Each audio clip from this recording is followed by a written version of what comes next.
That's, I mean, that's just the way it goes, you know? That's the chaos. You're not the first person to ever tell me a story of that general nature. When it gets to Saddam's kids, and I'm fascinated by this, I've always been fascinated by Saddam's Yeah. kids. They obviously take off just like their dad takes off when the war starts. I Right. mean, everyone on the deck of cards tried to go into hiding and or flee. Yeah. What was your unit's job? I mean, what's this manhunt like when it comes to Saddam's two kids? So at the time, there was very limited helicopters. There was very limited Humvees, there wasn't a lot of mobility options. And, obviously back then, we didn't have the understanding, and the maps and everything else, so like walking out of, BIAP really wasn't an option. Um, so it was just chaos. Like, literally, hey, we got this, we got this bit of intelligence. Where can we get a helicopter from? Where can we get vehicles from? Like, okay, hey, we can't literally, 175's got the vehicles up, they're doing something up north. We can't use the helicopters, because this unit's using them. Okay, what do we got? Oh, hey, third ID. Hey, what are you guys doing? Okay, hey, let's grab, a section of freaking Bradleys and piling in the back of the Bradleys, and just driving downtown Baghdad in the back, with a bunch of Rangers, which was crazy, in between their thunder runs and everything else. And I'll always have respect for those third ID guys, and I can tell you a little bit more why. But um, it was just madness because there was just constantly intel coming down. We were paying people for intelligence. We were just getting all kinds of different information, and we were just going out and just trying to action them and find them and everything else.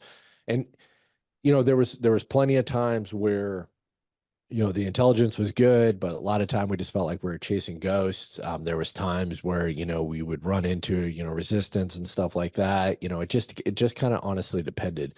And it was very sporadic. You had no idea where it was going to happen and when it was going to happen.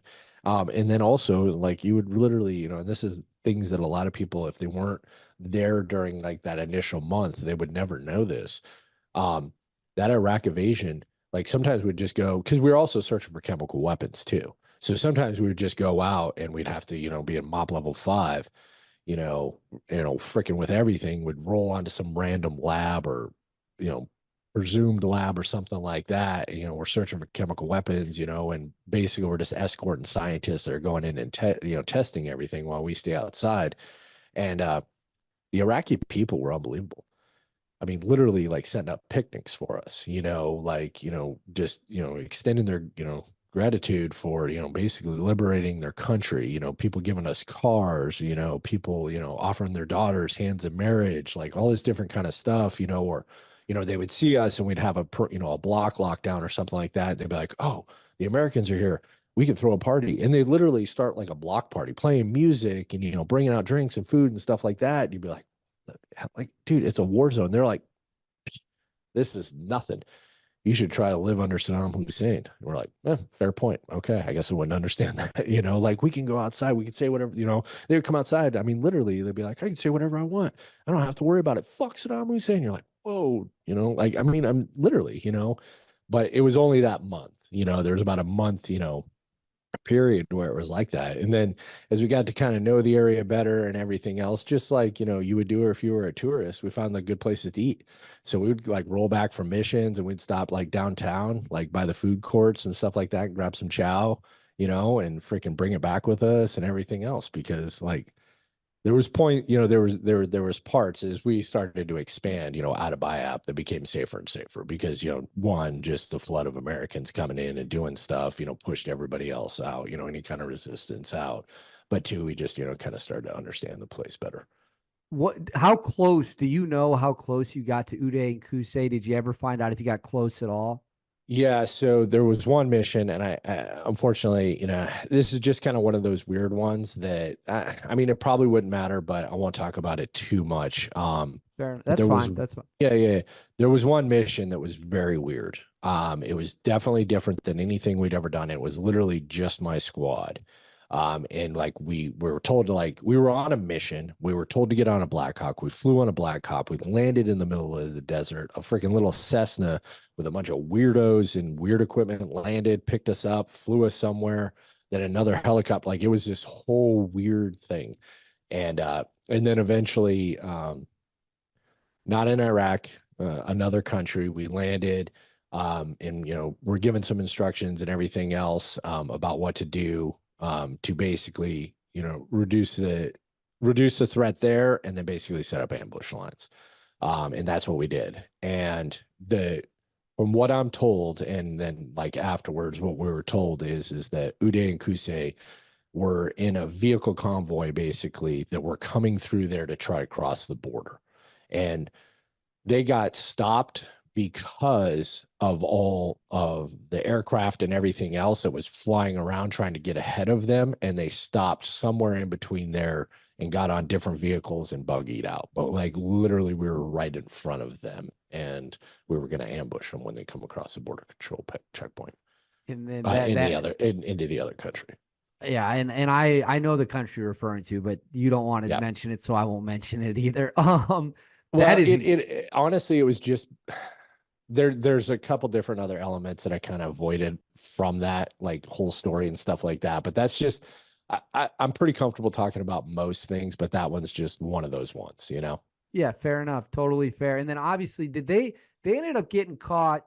Correct me if I'm wrong. It was Delta in the 82nd Airborne caught them, and they launched like a bunch of those what is it called, a TOW or tow missile? Yeah, tow missiles, javelins. I think actually they were launching javelins into it too. And I think it was it was 375 82nd Delta Force, yeah. Yeah, and they hammered them in that building they were in. I mean, yeah, they didn't last long against the element that finally found them.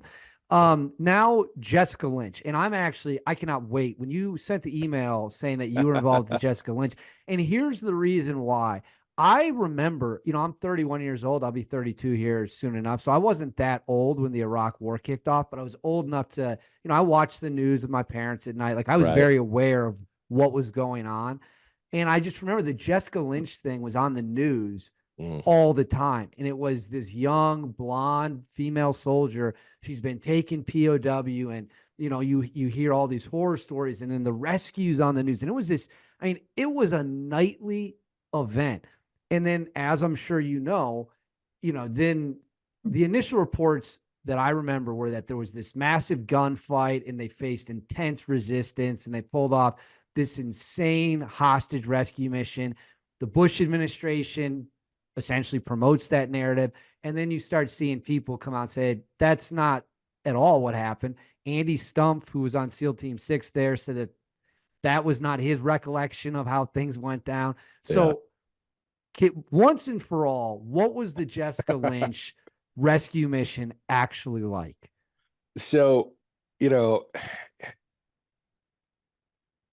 leading up to it, and I talked about this before, we were told, and the intelligence we were given was that there was Marines in the area, and I don't remember the side, our size. I don't remember if they said a battalion, a division, brigade. I really honestly don't remember, but that was trying to basically seize that city and couldn't. They met such heavy resistance